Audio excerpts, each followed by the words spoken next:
বিএনপির রাজনীতিতে এখন আলোচনায় তারেক রহমানের স্ত্রী জুবাইদা রহমান। প্রায় ১৭ বছর পর শাশুড়ি সাবেক প্রধানমন্ত্রী খালেদা জিয়ার সঙ্গে দেশে ফিরেছেন ডক্টর জুবাইদা রহমান। তার এই ফেরা নিয়ে রাজনৈতিক অঙ্গনে নানা আলোচনা চলছে। তিনি কি বিএনপির নেতৃত্বে আসবেন নাকি ফিরবেন পুরনো চিকিৎসা পেশায়?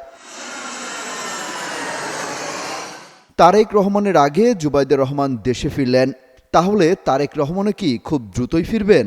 জুবাইদা রহমানের এই সফরকে নানাভাবে বিশ্লেষণ করছেন তার দলের নেতাকর্মীরা।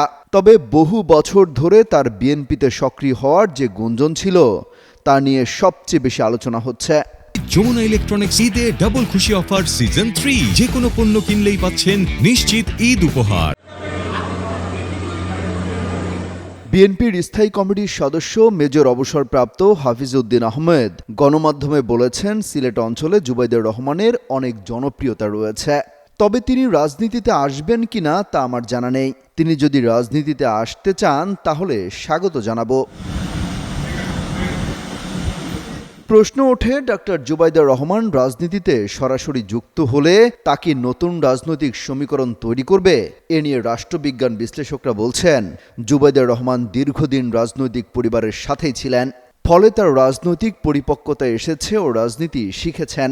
ফলে রাজনীতি করা তার জন্য কঠিন কিছু হবে না। বলা হচ্ছে, জুবাইদা রহমান রাজনীতিতে আসলে বিএনপির জন্য ভালোই হবে। কেন্দ্রীয় নেতার অভাবে এতদিন বিএনপির মধ্যে একটা নৈতিক শূন্যতা ছিল, সেটি তিনি অনেকাংশেই পূরণ করতে সক্ষম হবেন। এতে দলটির নৈতিক শক্তি ও জনপ্রিয়তা বাড়বে।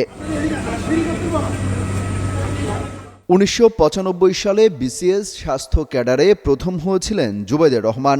জিয়া পরিবারের পুত্রবধূ হলেও জুবাইদা চিকিৎসা পেশায় ব্যস্ত জীবন কাটিয়েছেন। রাজনীতিতে না জড়ালেও তারেক রহমান সহ অন্যদের সঙ্গে দুর্নীতি মামলার শিকার হয়েছেন।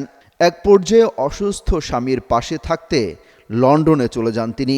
এরপর ২০১৪ সালে কর্মস্থলে না থাকার অভিযোগে শেখ হাসিনার সরকার তাকে ক্ষমতাচ্যুত করেছিল। ২০০৮ সালে জ্ঞাত আয় বহির্ভূত সম্পদ অর্জনের অভিযোগে দায়ের করা মামলায় ডক্টর জুবাইদা রহমানকে ৩ বছরের কারাদণ্ড ও ৩৫ লাখ টাকা জরিমানা করা হয়েছিল। ৫ আগস্ট শেখ হাসিনা সরকারের পতনের পর বিচারিক আদালতের সেই সাজা স্থগিত হয়েছে। অমিত হাসান রবিন, যুগান্তর নিউজ।